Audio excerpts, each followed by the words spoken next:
Good day everyone. My name is Chilay PG Tungao. My topic today is all about the greenhouse effect. Who proposed greenhouse effect? Our understanding of how certain atmospheric gases trap heat dates back almost 200 years to 1824 when Joseph Forer described what we know as the greenhouse effect.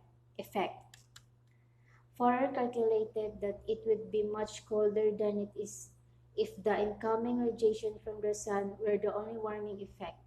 His idea that the Earth's atmosphere acts like an insulator is the first formulation of what we now call the greenhouse effect.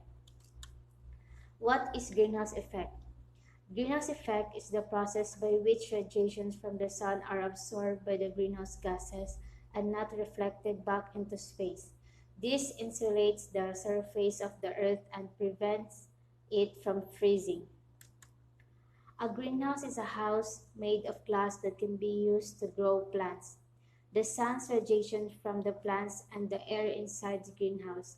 The heat trapped inside can escape out and warms the greenhouse, which is essential for the growth of the plants. Same as the case in the Earth's atmosphere. During the day, the sun heats up the Earth's atmosphere.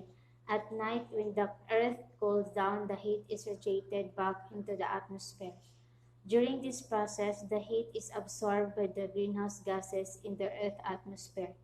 This is what makes the surface of the Earth warmer. That makes the survival of living being on Earth possible. The major causes of the greenhouse effect are burning of fossil fuels. Fossil fuels are an important part of our lives. They are widely used in transportation and to produce electricity. Burning of fossil fuels releases carbon dioxide. Deforestation. Plants and trees take on carbon dioxide and release oxygen. Due to the cutting of trees, there is a considerable increase in the greenhouse gases, which increases the Earth's temperature. Farming. Nitrous oxide used in fertilizer is one of the contributors to the greenhouse effect in the atmosphere. Industrial waste and landfills.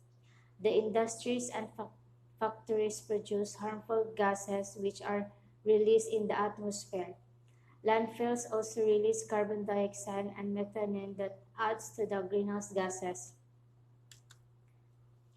The main effects of increased greenhouse gases are global warming. It is the phenomenon of gradual increase in the average temperature of the Earth's atmosphere. The main cause for this environmental issue is the increased volumes of greenhouse gases such as carbon dioxide and methane released by the burning of fossil fuels, emissions from the vehicles, industries, and other human activities. Depletion of ozone layer. Ozone layer protects the earth from harmful ultraviolet rays from the sun. It is found in the upper regions of the stratosphere. stratosphere. The depletion of the ozone layer results in the entry of the harmful UV rays to the Earth's surface that might lead to skin cancer and can also change the climate drastically. Smog and air pollution. Smog is formed by the combination of smoke and fog. It can be caused both by the natural means and man-made activities. Acidification of water bodies. Increase in the total amount of greenhouse gases in the air has turned most of the world's water bodies acidic. The greenhouse gases mix with the rainwater and fall as acid rain. This leads to the acidification of water bodies. Thank you. Good day, everyone. I am Donabel Villardo, and I am continuing the report. And man-made pollution. It is the human contribution that has become an immediate cause of worry. Humans exacerbate other environmental problems, like in Saudi Arabia, sunstorms combined with combustion exchanged from traffic and industrial waste that has led to the World Health Organization to declare Riyadh as one of the most polluted cities in the world. And also, the man-made pollutants can be threatened to human health and to compromise the natural ecosystem and environment. Man-made pollution is generally a byproduct of human actions such as consumptions, waste disposal, industrial production, transportation, and energy generation. Like those air pollutant that causes our area, our environment to have such problems, like also in pollution. It is really harmful to our human health. And then we also have climate change, that the government have their own environmental problems to deal with these states ecological concerns that becomes worldwide due to global warming, which transcends national boundaries. Global warming is also a result of billions of tons of carbon dioxide that various air pollution and other gases accumulating in the atmosphere. Just like now, we are experiencing climate change, and it is very disturbing and also alarming because we cannot predict what will happen because of this climate change. That's for my report. Thank you. Good day, ma'am. So, I am here to discuss about the combating global warming. More countries are now recognizing the perils of global warming. In 1997, 192 countries shared the Kyoto Protocol to reduce greenhouse gases following the 1992 UN Earth Summit, where a framework convention of climate change finalized. So, ang Kyoto Protocol, gihimo siya to reduce the greenhouse gases and also to prevent the climate change. The protocol set target but left it to the individual countries to determine the best they would achieve the goals. While some countries have made the necessary move to reduce their contribution to global warming. So, in every countries na sila gipang himo or na sila gipang implement nga kuan para ma-reduce ang ilang paggamit sa kuan greenhouse gases, then and also para sa makatabang sa kuan Mother Earth. The United States, as the biggest polluter of the world, is not joining the effort.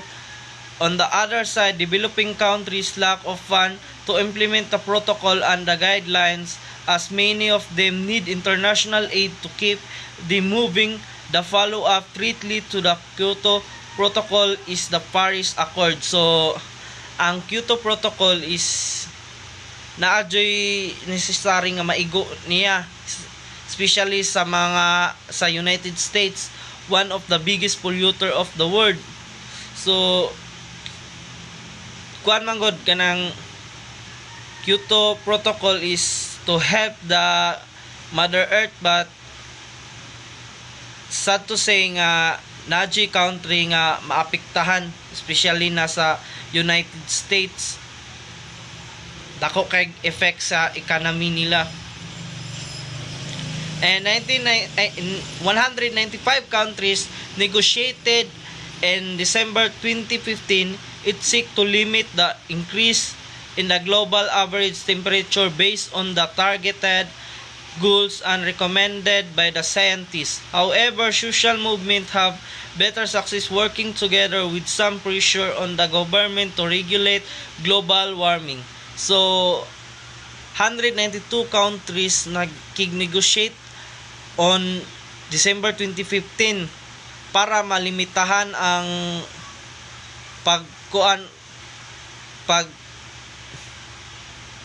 para malimitahan ang pagkadaot sa atong kinaihahan. Then gi-recommend sa niya sa mga scientists. Then para matabangan nato is kinahanglan magtinabangay ang matag usa.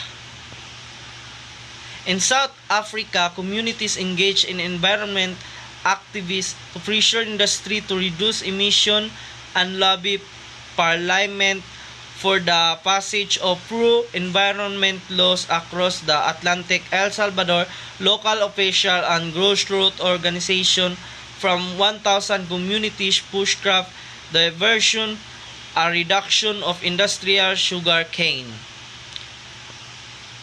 Production of the endangered species from the devastating effect of commercial fishing, the prevention of lowland being eroded by deforestation up in the rivers, and inconsistent release of water from newly. So, in climate change man god is daghan jud maapektahan, especially sa ato ang fishing and other source of income. The university also partnered the government producing attainable programs of contributing population. They strike a balance between a state, school, and communities and replicated at the national level of higher rate of success. So ang uban mga universities naga-encourage sila sa pagtinabangay, especially sa school, state, and communities para masulbad ang masulbad ang problema. In Japan, population pressured to pass a blizzard of law, 14 passed at once what known as the pollution diet of 1970. Japan has some of the least populated cities in the world. So, Japan is one of the populated cities in the world. And based on what I understand about my topic is we need to cooperate, or we need cooperation from the different countries, especially in the high class nga mga first class nga countries wherein dako kayo og rule para sa pag-implement sa rule sa Kyoto Protocol, then para sa makatabang sa atong klima nga atong na sinati karon. And that will be all. Thank you for listening. Good day everyone, I am Ruby Tinangkoran from Grove 5 and we are assigned to discuss the Lesson 11 with the title of Environmental Crisis and Sustainable Development. So the challenges. These massive environmental problems are difficult to solve because government believe that for the community to become truly developed, they must be industrialized, urbanized, and inhabited by a robust middle class with access to the best of modern amenities. So here's the thing. A developed society accordingly must also have provisions for the poor, jobs in industrial sector, public transport system, and cheap food. Food depends on countries' free trade with other food producers. It also relies on a modernized agricultural sector in which toxic technologies and modified crops ensure maximized productivity. The model of this ideal modern society is the U.S., which until 1970s was a global economic. The U.S., however, did not reach these high points without serious environmental consequences. U.S. is responsible for 27% of the world's carbon dioxide emissions. These ecological consequences, however, are far from the mind of countries like China, India, and Indonesia, which are now in the midst of a frenzied effort to achieve and sustain economic growth to catch up with the West. Encourage energy overconsumption, waste, and inefficiency also fuel environmental pollution. If a country wants to maintain its current economic growth path and sustain its drive for poverty, oil exploration and production will continue to be a dominant.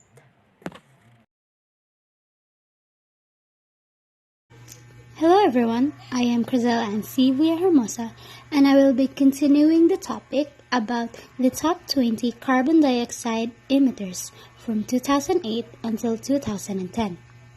To be sure, ecological problems aggravated by globalization also have significant economic ramifications, although these effects will be more significant for less developed countries than for the rich ones. They will nonetheless affect all people and all nations.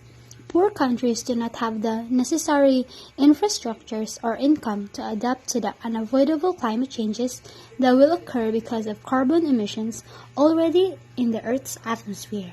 So in 1971, we have the Ramsar Convention. In 1972, we have the UNESCO World Heritage from Paris and the UNEP Conference in Stockholm. In 1973, we have the CITES from Washington, D.C. In 1978, we have the Marine Pollution Treaty in London. In 1982, we have the UN Convention on Law of the Sea. In 1985, we have the Vienna Protocol. In 1987, we have the Montreal Protocol. In 1989, we have the Basel Convention. In 1992, we have the UN Rio Summit on Environmental Climate Change. In 1995, we have the Jakarta Mandate. In 1997, we have the Kyoto Protocol. And lastly, in 1998, we have the Rotterdam Convention.